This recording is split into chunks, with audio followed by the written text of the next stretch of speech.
Well, this certainly looks different. Oh, hey guys, maybe you're new or not, welcome to the G1 Features Podcast, episode 15. My G1 name is Madhero 15. I run this, G1 Features thing that you may or may not know. And, with me is my good friend Gear 12. How do you do? I'm lost. I Yeah. can't, I don't recognize any of these surroundings. I don't know what's going on. Yeah, by the time this probably gets posted, and of course it'll be uploaded on YouTube anyway, so, that's still around, but, there's a bit of changes going on. Screw Attack, of course, since, recording, not now, it's still, it's gonna be done in 24 hours, probably, but, yeah, by the time this will be posted, Screw Attack will have, moved to Rooster Teeth, and that's, interesting. Everything is new and I don't like it. Why is it different? Me don't like different. Different's bad. That's from Yu-Gi-Oh! Abridged, right? Yeah, I've been on, for some reason I've just been rewatching, a whole bunch of Yu-Gi-Oh! Abridged. I can't blame you, it's really good. I know, it is. It's the weirdest thing. It's probably the thing I've been a fan of for the longest besides, Pokemon and all that stuff. Definitely the internet thing I've been a fan of the longest. That it's reaching its 10th anniversary soon. That is bonkers. I know.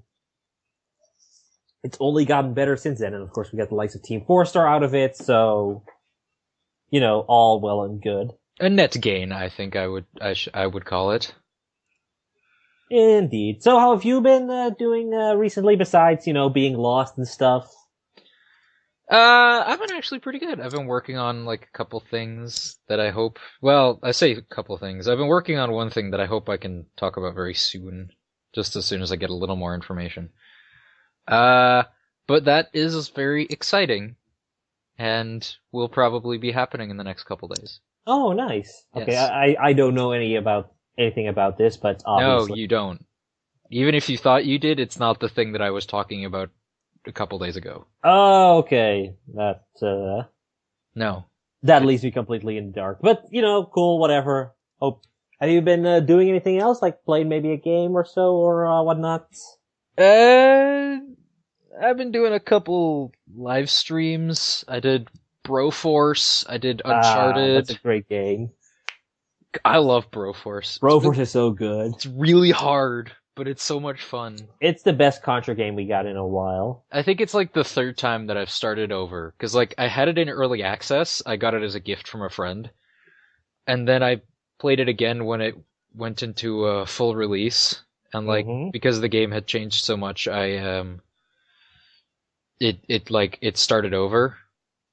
Mm-hmm. And then it's on PlayStation Plus this month, so I started over again.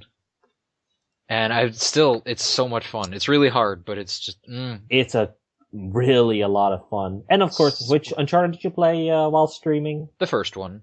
Yeah, okay. I've been playing a bit of the Uncharted collection. I got that from the Screw Attack people as sort of a gift for all the stuff that we do. For being a nominee of G1 of the Year. I'm not sure if it's just that, but yeah, it's been a good ride. I like the Uncharted games, what I've played of them so far. I haven't had a lot of time with it. But, yeah, they're enjoyable games. So, how's the streaming thing going, or? It's fun. I would like it if people showed up, but... Go watch his stuff, people. I mean, I haven't because I think Champions League was on at the time, but go watch his stuff. My most commonly streamed game so far is Earth Defense Force 4.1 HD. Mm-hmm. Which I might get back to at some point. It's a lot of fun, but I'm just at a point now where it's just really hard. I can assume that Earth Defense Force is a fun game to stream for people, sort of to watch all the madness unfolding. Yeah. It's quite a spectacle. I can imagine. And if you stick around until the end of the podcast, I will even... I'll just say it now. It's twitch.tv/Gear12. Okay, go watch that, people. Meanwhile, I've been How do you say? I've been having a bit of a blast of the past recently with Super Mario World on my new Nintendo 3DS. And I don't know where you stand. Like, do you play a lot of Mario? Have you played a lot of Mario 2D platformers, or? I've played like one or two. Yeah.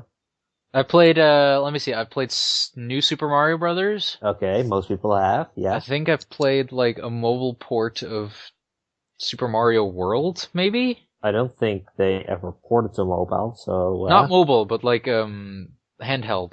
Oh, a GBA, yeah. Yeah. Yeah, Super Mario Advance, they might have. Yeah, I played that. I think as far as 2D Mario, I think that's it. And I've played like a little bit of just Super Mario Brothers, the first one. The classic. Yeah. Well, I've been playing, like, Super Mario World is probably my favorite 2D platformer. Like, there's a lot of, some people say 3 and some people say World, and I'm definitely in the World's camp. It is such a well done, 2D platformer. You see it a lot with, for example, the Mario Maker levels, that most of the really cool levels, the really hard ones as well, are done using Super Mario World. Oh, does Yoshi's Island count? Because I've played that. I'll allow it, even though it's more its own thing. It was called Super Mario World 2, Yoshi's Island, when it came out. See, exactly. That's why I'm like, sort of, but not really. Well, for sake of argument, it counts, and Yoshi's Island is awesome. It is. It's quite difficult, but yes, it is very good. I never found it too difficult, but whatever. But yes, I've been playing that when it got out on new 3DS, and I've been enjoying that a lot. That's the first Mario game I really remember seeing for the first time. That was it came out in like the early 90s, and I saw it when I was like 5 or 6 or so. And that was definitely the first time that I experienced Mario. And then, of course, later on, I moved on very quickly to Super Mario 64 and Sunshine. But yeah, it's fun. It's definitely still holds up incredibly well. I'm not surprised. I'm not surprised either that it holds up as well. And of course, there's the whole thing that because we'll get into the Nintendo Direct stuff pretty shortly, but obviously they are new 3DS exclusive instead of all the 3DSs, which is admittedly kind of dumb. I don't understand why they would do that. Why would you think that that's a good idea? I think it's largely to sell new 3DSs, because right now, like, what would you get a new 3DS for? Monster Hunter. But Monster Hunter's not exclusive on new 3DS. It's better on new 3DS. Yeah, there's a lot of stuff better on new 3DS. Smash Bros. Is better on new 3DS as well. Pokemon runs way better on a new 3DS. There's just Hyrule Warriors Legends will run way better on new 3DS. There's a whole bunch of things that will make new 3DS better. But there's not particular reason to get a new 3DS exclusively, except for maybe Xenoblade and Binding of Isaac. And that's about it. Both very good games. Both extremely good games, but, why would I buy just for that? So the Super NES is just an extra reason to go and get that, I suppose. And hey, just today, Link to the Past and Super Metroid came out, so might want to check that out as well. I have played both of those at some point. Not all the way through, but I have played them. Yeah, those are the two that came out now. Next we'll get, I believe, Super Mario Kart and F-Zero. And then afterwards we get 2 Donkey Kong countries. Really? Super Mario Kart? Yeah. Okay. I don't know. It does, I guess it kind of makes sense, but, if they could somehow split the 2 screens, because Super Mario Kart obviously had the split screen thing going on, with the one side being the actual race and the track. I also didn't like Super Mario Kart all that much. It's definitely aged the worst out of all the Mario Karts, but it's definitely one that laid a lot of the groundwork for the other Mario Karts, which are all pretty much amazing. Be it Mario Kart 64, Double Dash, maybe not Wii, 8, and all that good stuff. And 7. Yeah, 7's also good. I think my favorite Mario Kart is still DS, though. No, DS was so good. Especially the way it revolutionized, that you were for the first time being able to play online. somehow, Yeah, that was great. to a certain extent. Yeah, it worked pretty well for me. Mostly. Mario Kart 8 would be really high on my list if it weren't that the battle mode sucks. But, yeah, do you wanna, that's what I've been playing. Do you wanna move on to the news, or do you have anything more to add or say anything about this? No, not really. Let's do some news, because there was a lot of news. There was quite a bit of news, in fact, and not least of which because the fact that there's a Nintendo Direct, and Nintendo Direct is always peppered with, a lot of news. Do you want to get into that first before we move on to the other things, or maybe, do the usual, I name a bunch of stuff and then we talk about it? Well, we're already in such a Nintendo mood. Let's just keep going and move right on. Okay, sure. I'll just for clarification, I watched the Nintendo Direct Europe, so that's maybe a bit different, to what we got in the Americas. And I didn't watch any of them. Your choice. Exactly. Like, Shibata, who's the main Nintendo guy of Europe, he's really come on his own recently, and, he's definitely the one that makes it a lot of fun to watch the European versions. That's good. Yeah. Did they still have that really awkward guy that did the indie ones last time I watched? Yeah, he was back. Still just as awkward? He seemed a bit out of place. He announced the Super Meat Boy is coming to Wii U, though, so, Oh, sweet. And also Oddworld, New and Tasty.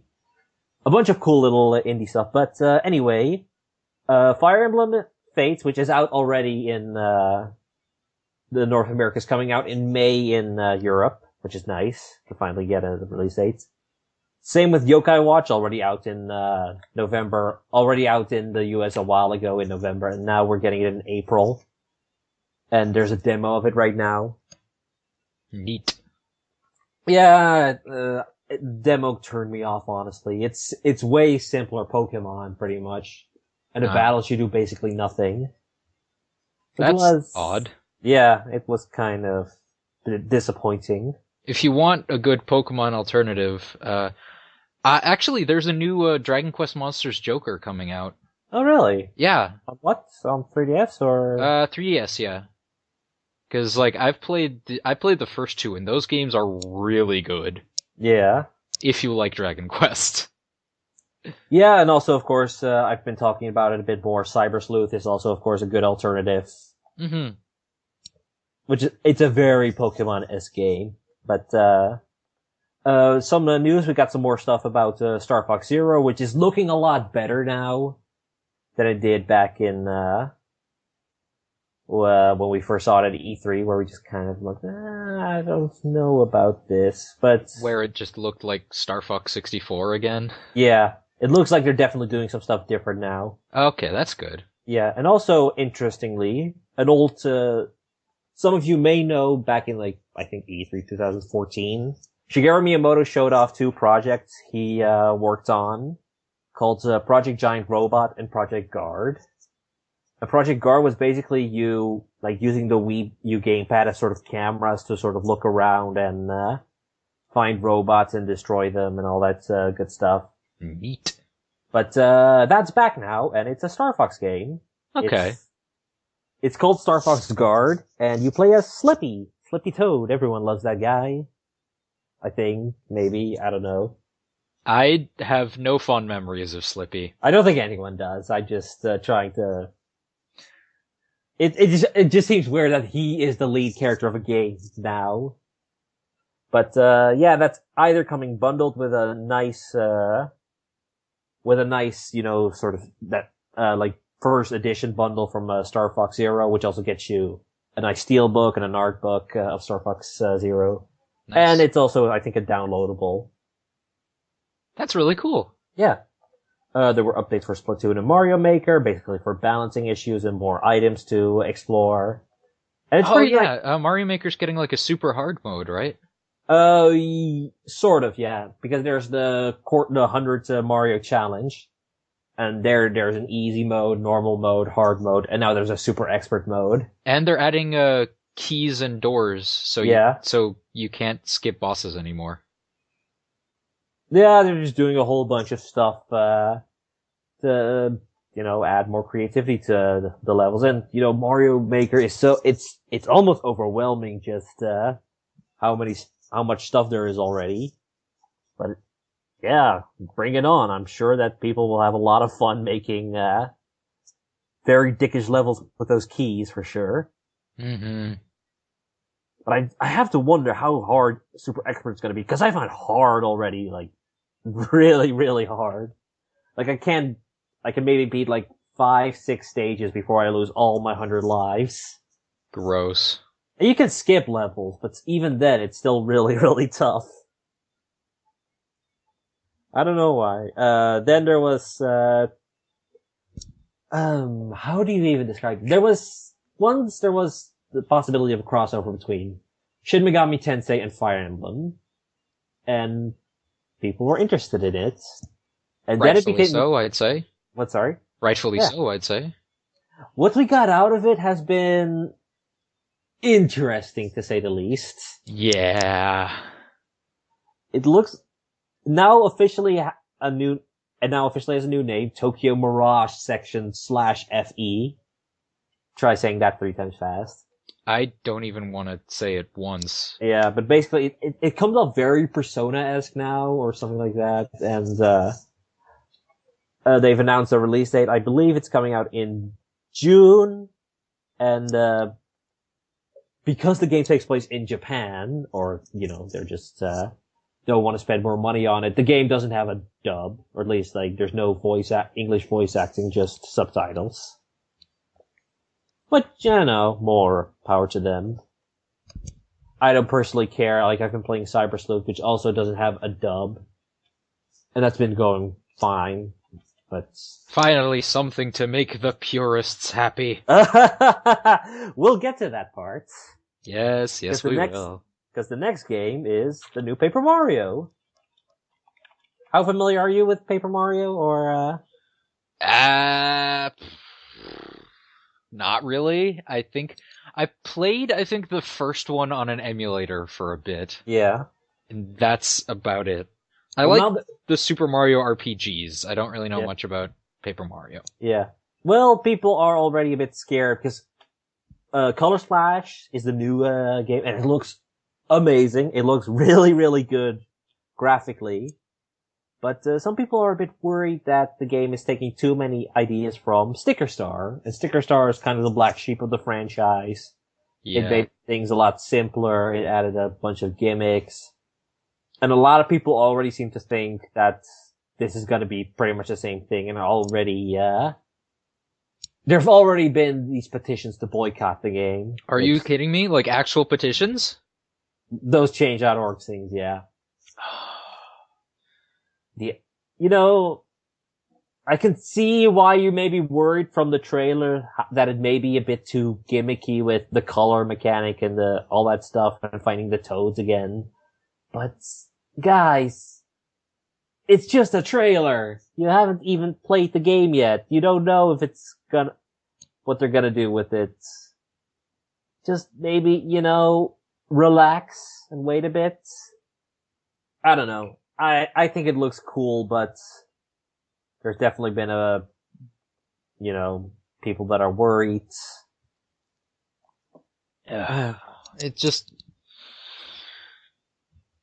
See, that's the problem, I think, with trailers, is that you need them to paint a picture and people will react to that, but then there's always the tendency of saying, well, you haven't actually seen the game yet, so hold off on your reactions. So it's this weird, contradiction almost of, we want to generate a reaction, but we also don't want people to react until they know the actual game.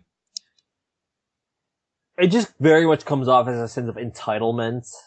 At least that's how I think of it. But I think it's just a case of people making too much of a snap judgment on something they don't know enough about. Yeah, that's also true. It's just calm your tits, people. It'll be all right. Manage your memories. Get it? Yeah. Yeah. Okay. There's jokes. We tell jokes. Yes. There was Hyrule Warriors Legends, which they showed off a bunch of stuff, including a season pass. which I think is one of the... Pardon? Yeah, Hyrule Warriors Legends has a season pass. And then we'll also give you, let me think. All that DLC will also go to, the Wii U version if you own that, I believe. Wait, so what's in the season pass? More characters? More characters, more maps, weapons, all that stuff. Okay. So yeah, they're gonna continue pushing Hyrule Warriors, and good for them. Yeah, then they announced the stuff that I already talked about with Yokai Watch, which featured a funny dance from Shibata. Nice. Yeah, it was cute. Then there was some stuff about Federation Force, which was just a guy, like one of the lead developers, pretty much explaining, look guys, we know, don't worry, this is actually Metroid, and we hope you enjoy it when it comes out. Please, for the love of God, enjoy it when it comes out. Yeah. And yeah, it's been a bit of a mess, Federation Force, especially, I think it was the wrong game to show off, considering the fact that we haven't had a Metroid since Other M, which was... Not well received, to put it mildly. Yeah, not well received by the fans, and also the fact that it was, the last game in 6 years, I believe. Mm.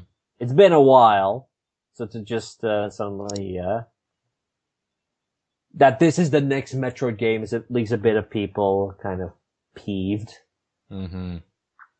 Yeah, they showed off a bunch of indie games, and then finally well, not finally, but there was a Fire Emblem release, and then they ended with, they showed off Dragon Quest VII, which has been completely remade.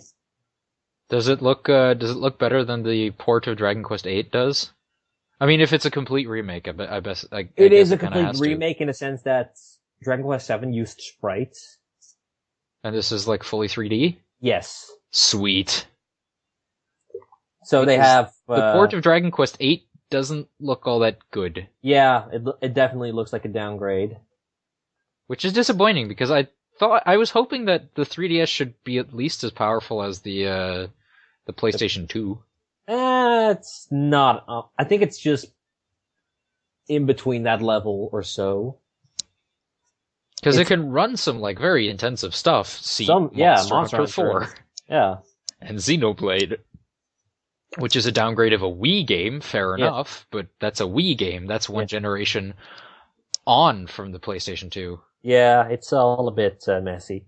Then there was a new Rhythm Heaven game, which is more of a sort of a mixtape of all the old games from the Wii one, the DS one, and also the GBA one, which we never got outside of the web, which was only in Japan, so, you know. Mm. And then, of course, they ended with the new Kirby game, which looks like a lot of fun if you're into that into that stuff. And, of course, it has a new amiibo line. I mean, the last Kirby game was like... Triple Deluxe. Yeah, it was like okay. Yeah. It was a Kirby game. There was not really anything special about it. It has a bunch of, I think the robot mechanic of it looks really cool. Definitely, yeah. But, and that robot also has copy abilities of its own, which is, sweet. Neat. That part I didn't know, but it's pretty sweet. Yeah. So, we'll wait and see how it goes. It was definitely an interesting direct, and especially the one that made me finally see Shibata coming out on his own. And also just the Europe one in general. But, yeah, there was some fun stuff here and there, and I think some people are a bit worried about things that, they should just probably calm down about. But that's just my personal opinion. We'll see. Yeah, we'll see. That's always a good thing to have, is we'll see. Yeah. That's always a nice little back. Alright, now we come to the part where we have a bunch of news stories together. And right, throw them at me. Come on. Yeah. Oh, you're excited, I see. Yes. Okay. Let's see what I got. No Man's Sky. Yeah. Beyond Good and Evil. Ace Attorney. Lionhead. The Division. Two Tribes. And I think that's... Yep, that's it. Yeah, that's it. Wow, two of those are very sad. Let's start with something positive. Let's go with The Division, because I think that one's just really funny. That one is pretty hilarious. Okay, so The Division has very recently come out. It's, it's very Destiny-esque with an MMO structure, though I think there is definitely more of a single-player aspect to it, but, I think it's like the highest selling, or at least the fastest selling Ubisoft game, I wouldn't doubt it. which is pretty amazing considering how like mediocre Ubisoft has been recently. Their stuff usually always sells well, the likes of Assassin's Creed, Watch Dogs, and all that stuff. Yeah. But, Watch Dogs. My favorite game. But, people have already figured out to be complete dicks in the Division. More so than just the standard betrayal stuff that we saw in the trailers. Mm-hmm. It turns out that you can't, NPCs can't talk to multiple people at once. And you also can't pass through other players. Yeah. Like you can in most MMOs. So you see just all these pictures of people standing in line, trying to talk to this one person in order to register or whatever. And it's crazy and funny and... Why, you'd think they could have seen that coming, launch day is one of the busiest days ever for an MMO. Yeah. So, only one person can talk to an NPC at a time means just everyone's just going to be standing around. And guess what? That doesn't paint a very good picture of your game if it's just, more waiting than usual than you usually have in MMOs. Yeah. Because MMOs are all about waiting. You wait until the combat is over, unless you're I think not Firewatch. What was it called? Bit of a Destiny, it's Firefall. Firefall. Yeah. Something like Firefall, which is mostly traditional, but has more action-based combat. There's no turn-based, and Black Desert Online does that too. But, I mean, there's still a lot of waiting, waiting to get energy back, waiting for items to be crafted, stuff like that. And so, just waiting to be able to talk to someone is... Oh, that seems like a weird design oversight that they really should have, fixed before launch. Yeah. I can just imagine the sheer frustration of being in line while, just trying to talk to this guy and get to play the video game that you bought for $60. Mm. And yeah, it's just kind of a very weird oversight. Yeah. It'll probably get fixed really, really soon. But for now, we can all just laugh at it. Okay. Moving on. No Man's Sky, Beyond Good and Evil, Lionhead, Ace Attorney, and Two Tribes. Let's switch it up. Let's get some little mood whiplash here going. Let's do Lionhead next. Yes, this came sort of out of nowhere, and was definitely the big talking point. Did it, though? Well, yeah, for me it did, in the sense that, okay, I did not see that coming. But Microsoft, in a letter, decided that they're making some changes with their studios and have closed down and are in the process of closing down two of their studios. One of them is Press Play, who worked on Max: The Curse of Brotherhood and a game called Kalimba, which I haven't heard of. And we're working on this Project Knoxville, I believe, or something like that it was called. Never it was a heard of bit it. more of a smaller studio in Denmark that gave Microsoft some indie cred, if you could say it like that. Microsoft, please. But, yeah, as it turned out, one of the other studios they were closing down is Lionhead. And with that, they also announced the cancellation of Fable Legends, which was a sort of a MOBA kind of thing where you played as 4 heroes, and an asymmetrical player played the villain, putting down monsters and all that stuff. Like the multiplayer of Zombie U. Yeah, pretty much. And it was in closed beta for quite a while, so people were actually playing it, and it still is, up till April, I believe. When it'll be shut down. Yeah, but yeah, Microsoft decided not to continue with the project, and closed down Lionhead. And Lionhead is, of course, most famous for the Fable series. They've worked on every Fable game since, I believe. And I think they did Black and White as well. They did Black and White, yeah. They were the new dev after, EA bought, Bullfrog, I believe, and pretty much everyone who worked on that went and, and they went to Lionhead. And yeah, they worked on the likes of, Fable, the movies game, I believe, where you can make your own little movie things. Oh, really? Yeah. That was them. Since then, yeah, they, all suddenly gone, and it's pretty weird to think about. I mean, there's plenty that can be said and that has been said about the Molyneux cycle. Yeah. And so my opinion of the Fable games isn't all that great, I firmly hold that there's one good one, and it's Fable 2. Fable 2 is excellent, yeah. Fable 2 is a really good game up until you notice that, hey, I can kill the final boss with a single hit. It just kind of ends, yeah. Yeah, it just sort of ends. And Fable 1 was like, it was pretty good, and Fable 3 was pretty not good. And then they did that on-rails Connect game that I don't think anybody liked. Fable Heroes, I think it was called. The Journey, I believe. The Journey, that was it. Fable the Journey. And, Connect game. Enough said. Yeah. Well, Connect game that isn't Dance Central. Let's be fair. So I've never really held a particularly high opinion just because Molyneux was at the helm for most of it.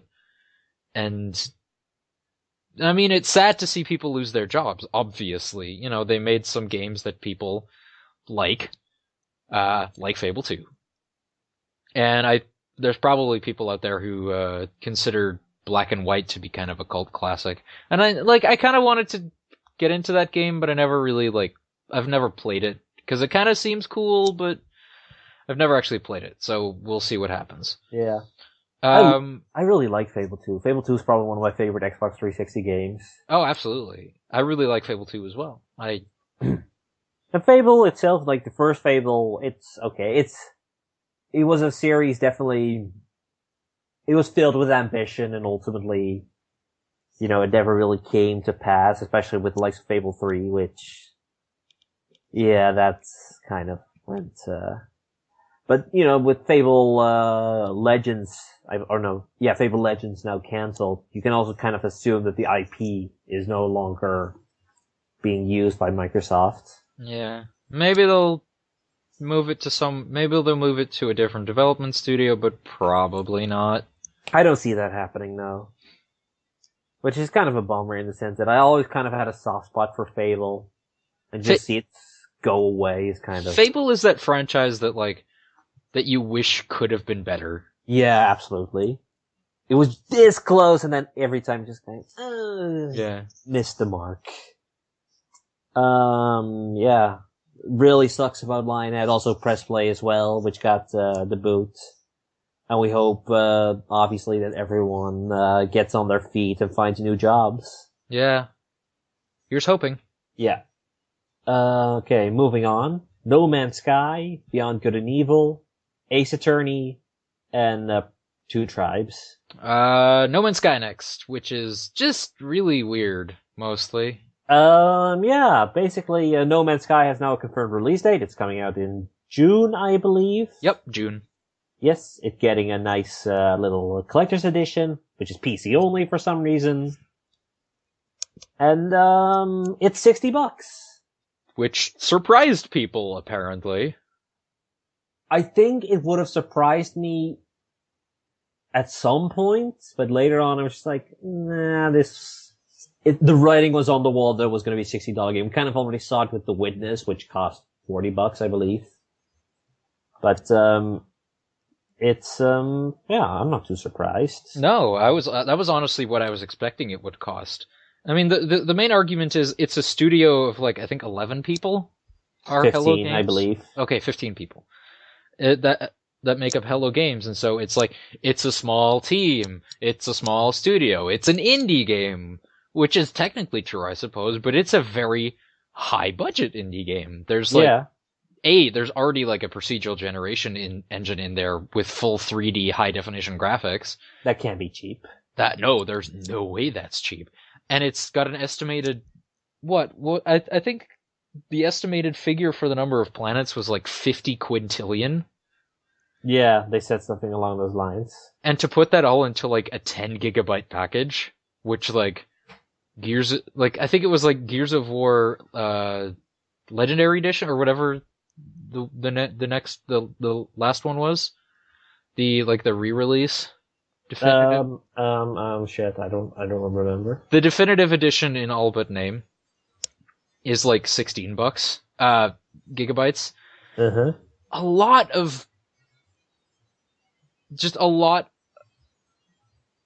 60 gigabytes, actually. Gears of War Ultimate Edition is 60 gigabytes, and No Man's Sky is 10.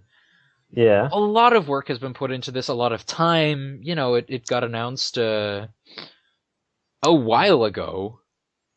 And yeah. I don't understand where the surprise and the outrage is coming from that, oh no, you have to pay retail AAA price for it.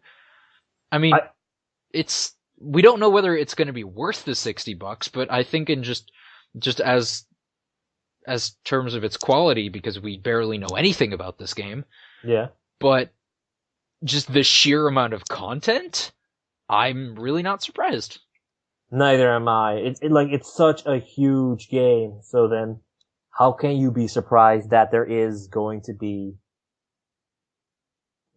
anything less than $60? And there just seems to be this very weird argument that, because it's indie, it can't be $60. And when you see just the quality and the size of indie games go up and up and up, like, how can you not expect it to get to that number someday? I don't know, I just find it a bit weird. Yeah, it's a strange argument, discussion, whatever. Putting monetary value to time played is always kind of a weird thing to think about. Like, Firewatch is, I think, like a 4 to 5 hour game, and there's the argument is just like, oh, that's really not that much, that's really not that long, so why should I pay like $20 for it? But then you realize that that's like slightly more than the price of a 3D movie. Yeah. And it's just like, oh yeah, that's like, and you get like twice as much time out of it. So yeah, exactly. When you think about it like that, it's a lot less weird. I don't know. It's just there's strange like there's a very strange just a very weird mindset to the facts. Mindset is the word I was looking for. I don't really understand how it all works. Yeah. It's just people being dumb, or at least not expecting a certain price from the fact that it is an all digital release and all that stuff. But I'm still very much looking forward to No Man's Sky. I can't wait to get my hands on that. But I haven't pre-ordered it yet because it's not coming out for like 4 months. And no, I'm not pre-ordering it. But I don't intend to pre-order it either, because pre-ordering is dumb, especially with a game that we know so little about. Yeah. Well, let's just wait and see. Okay, moving on. We've got Beyond Good and Evil, Ace Attorney, and Two Tribes. Beyond Good and Evil is a quick one. Yeah. Based on the reports from Destructoids, and that is the idea that Beyond Good and Evil 2 is going to be funded by Nintendo and be an NX exclusive in 2017. Which is a rumor. Yes. It's a rumor, so it is entirely possible that it will be untrue. I don't know if that's going to happen. Like, it's happened before, Nintendo. I see it as a possibility, because we saw it with the likes of course, with Bayonetta 2. Bayonetta 2 would not have happened without the money given by Nintendo. Which is weird. Yeah. And then there's, of course, maybe, not quite as glamorous, but Devil's Third probably wouldn't have happened, and probably shouldn't have happened. Yeah, no, without not Nintendo's funding of the game. But it's definitely not out of the question that this might be a thing that happens. I mean, it's great that it'll like actually come out after 10 years at least? 15 probably. My goodness. It's been a while, man. Yeah, The original Beyond Good and Evil was on like GameCube and PS2. Yeah, I want to say it came out in 2002. Something along those lines. I'm gonna I don't know. check right now. 2003. I hope it doesn't become an exclusive. It probably will if Nintendo's involved. Like, I hope it at least comes out on PC or something, you know? Because, well, I play games on PC. But also just because, I don't know, it's such an iconic, I hesitate to use the word iconic, but it never came out on PC originally, the Beyond Good and Evil. It is now, though. It is now using, on the GOG and that kind of stuff. Is it though? Yeah, it is. Oh, I have okay. it. I have it on Steam, dude. Okay, yeah, then fair enough. But, originally I can't, like, if Beyond Good and Evil 2 is being funded by Nintendo, I can't see it come to anything else but NX. Yeah, and that's how Nintendo rolls, so... Well, Sony would do the same. Microsoft would probably do the same. I mean, Sony funded Bloodborne, and that's not coming to PC anytime soon. Which is also weird. It's not weird, it's just fact. That's yeah, that's how they roll. I understand it, but Bloodborne, the Souls games really sort of found a good home on PC, so... After people fixed it. Yeah, yeah. Okay, final two stories. Ace Attorney 6 and Two Tribes. Alright, we've put it off long enough. Let's talk about Two Tribes. Two Tribes. Famous Dutch developers find the likes of Tokitori have decided, after their new game Rive, which is coming out in September 2016, that they're calling it quits. They still exist, but they are, in fact, sort of retiring out of the games industry. Which is... it's always sad when companies do that. And they have, they made a number of games. They did the Tokitori series, they did Edge. Edge is fun, yeah. Which is a pretty good puzzle game. I quite enjoyed it from what little I played of it. And now they're working on Rive, which I haven't played in a very long time. But the build of it I played wasn't that great. Okay. See, the problem with I think with Two Tribes was that they made very interesting and very good games, but they were never quite financially successful. Yeah. Like Tokitori, I think Tokitori 2 especially was like... Tokitori 2 was initially a dud, yeah? Yeah, a very big dud, which is unfortunate, because it is a very good game and a very sort of interesting puzzle game that I highly recommend. So I'm saddened that it's happening, but I also can't say I'm super surprised. Finally, we've got Ace Attorney 6, which is coming out in Japan in June 24th. Just still a while to wait. And then it has to get localized. It has to get localized, yeah. And I'm gonna assume it will be localized. The bigger question is, will we get, will it be a box version this time? Because Dual Destinies was famously all digital. And very well received. Very well received and which sold is a good well. Sign. So now... I love that game. It's really good. Yeah, Dual Destiny's good. It's not my favorite of the Ace Attorneys, but it's pretty good. No, it's definitely not my favorite, but it was just so nice to play another Ace Attorney game. Oh, yeah. I love it. I love it so much. And probably the biggest thing is Maya's back in this one. Yeah! It's been too long, man. I've seen her in ages. Oh, by the way, the 3D models and stuff look amazing. Like, they look so good. Yeah, I kind of like the older sprites a bit better, but, I'm glad to have more Ace Attorney in my life. Definitely. Now, please, Capcom, give it to me. A Mega Box version, will you? Put it in my face holes. I want to play it. Yeah. Okay, I think now it's time for that time in the show where we talk about new games coming out this week. We've got not a whole lot, but definitely some stuff that could be considered interesting. Yeah. Okay. Let's first start off with the game that's coming out tomorrow at time of recording. Probably already out by the time this goes up. And probably, you'll already see reviews of it, and that's Hitman, or at least the intro pack. Yeah. I mean, the reviews of it are out as we speak. Yeah. I've seen a lot of 7s and 8s for the Hitman, reviews, and largely that seems to be that, AI is a bit dumb and all that, stuff. But, yeah, everything I hear about it sounds like it's a Hitman game, and I am all for that. I'm I not was going... never really that good at Hitman games, Yeah. so... It's more Hitman Blood Money than it is Absolution, from what I'm hearing. Which is good, because I think most people consider Blood Money the best one. Yeah. And they also announced that the actual released, the disc version won't be out till 2017. Well, yeah, because it's weird piecemeal split up into like 5 different packs or something. Yeah. And I'm definitely going to Collection. give the first episode a shot to sort of see, okay, let's see what this is like. And then I'll see, if I'll get the rest. But yeah, if you like the sort of the stealthy, a stealthy playground in order to kill as many people as you want, or rather, specific targets, then you might want to check it out. And I think it's $15, I want to say. Something along those lines. Oh yeah, for that price, might as well, give it a whirl.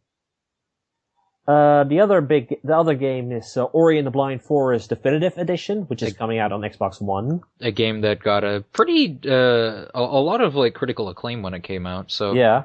I wonder what the Definitive Edition adds. I don't know, and that's kind of, weird. Like, it contains a new expansion, new areas, mechanics, and artwork.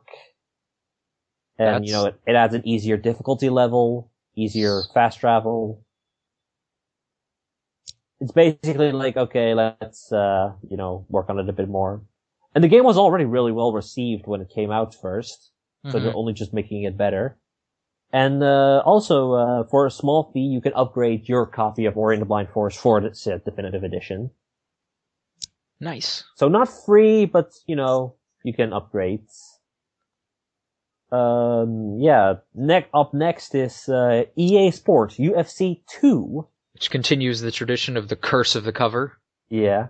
Featuring Conor McGregor and Ronda Rousey, who both have lost their most recent major matches. Yes. Wah, wah.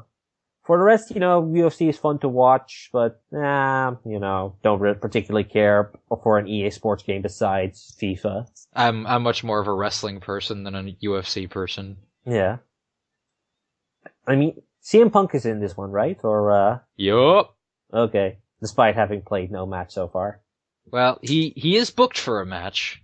It's just, he keeps almost getting there, and then he has to get surgery, which is just unfortunate. The most recent one is he had to get major back surgery. You can't exactly go into like a quote-unquote real fight and not be in good physical condition. That is kind of important. Yeah. Yeah, moving on. We are getting to the 2 other big games, which was Mario and Sonic at the Rio 2016 Olympic Games. That's quite a mouthful. And this is the 3DS version, I might want to add. The Wii U version is not out till June. I did not know they were still making these. Neither did I. I actually think that the 2014 one, the Sochi? Yeah, the Sochi one, I thought that was a dud. But, It came out on Wii U. Yeah. Doesn't necessarily always have to be a dud, but, It also didn't get very good reviews. None of them have, I believe. But, IGN gave it a 4.5 out of 10, panning the game's unresponsive motion controls, which is kind of important for a game like this. Metro, 3 out of 10. Digital Spy, they've never 3 been out of critical 5. darlings, so, whatever. But, yeah, I was surprised, like, I remember the hype that came when, Mario Sonic, when the first one came out. This is the 5th one in the series! Yeah, like, the first one was in Beijing, then they had the Vancouver one, then the London one, then the Sochi one, and now they're in Rio. But, yeah, these games are still coming out and still pretty big. Inexplicably. Yeah. The Olympics are always fun to watch when they're on, but again, they ain't till June, I believe. Mm-hmm.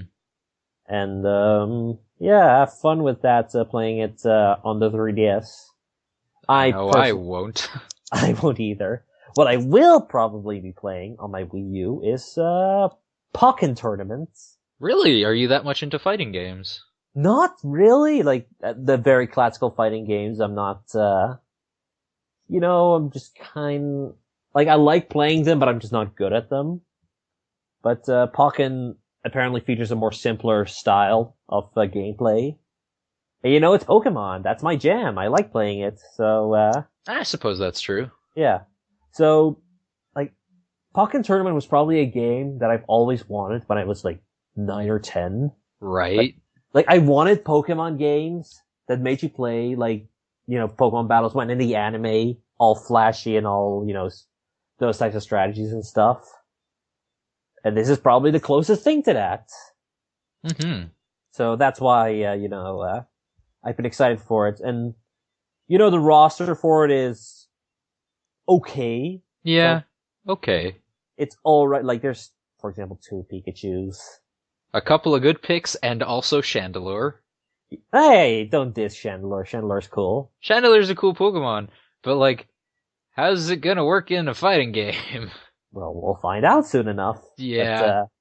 But, there's like there's 16 playable Pokemon. I believe, like Blaziken, Braixen, which is a bit weird because that's a first evolution. Well, there's... Yeah, Chandelure, Charizard, Garchomp, Gardevoir, Gengar, Lucario, Machamp, Mewtwo, Pikachu Libre, Sceptile, Shadow Mewtwo, Suicune, and Weavile. And there's definitely, like, when you look at that roster, you can just imagine all the other Pokemons that could have been added in the game. Like, Hariyama. Hariyama, for example. Where's my Greninja? Where's Halucha? Halucha, I think Pikachu Libre is filling that role. I know, and it sucks. And Frogadier is a support character. Yeah, but that's not a Greninja. Character. As are Dragonite and Victini, for some reason. And Reshiram and... Wow, there's legendaries as... Yeah. And they do a whole bunch of different stuff. I love that it's just like Jirachi and Whimsicott. Yeah. Okay. Whimsicott is an annoying Pokemon to fight competitively. Yeah, definitely. But I don't think Whimsicott is quite on the level of Jirachi in terms of maybe not. raw power. Yeah, as it stands, it's probably a game that, it obviously came out in the arcade quite a while ago, and I'm not sure how much the Wii U version has added. Like, apparently, there's, I believe, 3 characters in there that are Wii U exclusive. Braixen, Garchomp, and Mewtwo. Yeah. So I can only assume that maybe we'll get new Pokemon with the likes of DLC. It's possible. But I can see this becoming a series of which we'll see more of and then get more Pokemon in there. Because, the Pokemon roster is so big, and it's gonna get more with Sun and Moon, so... oh, yeah. Yeah, I'm definitely looking forward to it in that sense, in both the future and just what I've been seeing of it right now. So that's definitely the game that I'm the most looking forward to, even if it's fighting a bit against Hitman. But, out of all the games that we've talked about, that's the one I would want to get. Anything there that tickles your fancy, or, Not really, to be honest. I'm more looking forward to a bit later in the month when Hyrule Warrior Legends comes out. Yeah. Not even if you had a Wii U, you would get Pokken tournaments? I'm really not into fighting games, so... Fair enough. Okay, then I guess we move on to the last part of the show, and that's questions or rather, the Stickman question hour. We actually just got a question like 6 minutes ago. Oh, really? Nice. Yes, from a Zero to Hero. Oh, cool. All right. Well, let's ask it then. All right. Do you want to start with it? Because it's an interesting one. Well, we can start off with either Stickman's or a Zero to Hero. But let's start off with Stickman first. All right. I don't have all of his questions, so we'll go for it. That one. Okay. What's the most awesome sequence that you've ever played in a game? Also, do you record the podcast naked? I don't record it naked, but neither do I. I'm fully do clothed usually right now. wear pajama pants when we record in the evening because, honestly, why wouldn't you? Mm-hmm. I mean, like, if pajama pants had pockets, I would wear them like almost exclusively. Get some good jogging pants, and then I don't know, but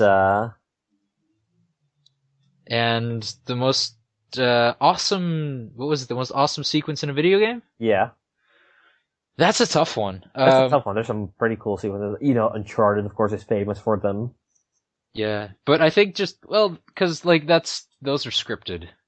I think just in terms of organic gameplay, Yeah. awesome sequences, I'm gonna have to go with the third Colossus and Shadow of the Colossus. Okay. The really big one with the stone sword, where Yeah, that was annoying. you have to. It is a little bit annoying, but it's immensely satisfying just because of how huge it is. Yeah. Like first you have to get the sword to smack down on like that stone slab so the bit on the arm falls off so you can actually like climb up the gigantic body. And so just seeing that like if you'll excuse the pun, colossal body of the Colossus fall over after you win is just like, it's really sad. Yeah.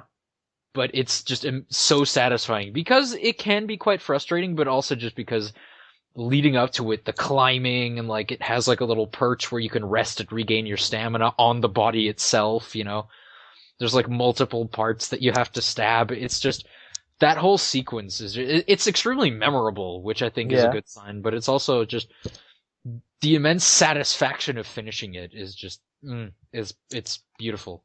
Yeah. Yeah, for me, it would probably be BioShock, and that's the moment where you first really go toe to toe with a Big Daddy. Because Big Daddies are never easy in the game. Even when you, power up more and more, you still, like, you always get a fighting chance against the Big Daddy, but they're always, tough cookies to beat. But, damn, just, finding it for the first time, just that rush, of excitement, because this thing is so powerful for the first time. You're just like, oh god, oh shit. And then beating it just becomes so satisfying. And then you have the little girl crying over it and it's like, oh, okay. But then, you save the little girl from the atom and then, it's all okay. Yeah. In the end. But yeah, I love that moment. I haven't actually played BioShock far enough because I am really, really scared of underwater settings. So I never will. That's so disappointing because I love BioShock so much. It's almost 10 years old now. Good stuff. Yeah. Okay, what's the next question? From a zero to hero. Okay. This is an interesting one. We haven't had a chance to think about it because, like I said, we got it like as we were recording. Oh, I don't know what it is. Would you be interested in switching genders for a certain time? If so, what would you do? Huh. I mean, sure. Out of curiosity, yeah, sure, why not? I mean, like, switching genders at least doesn't require... I mean, there's a lot of, like, dysphoria that goes on with it. Yeah, you do hear that about... You hear that... I can't speak English right now. You hear about that more often these days, especially after the whole Caitlyn Jenner thing. You see more and more people, coming out, and it's becoming less and less of a big deal. You saw that... Like, very recently, we saw the other Wachowski sibling coming out. Under duress, admittedly.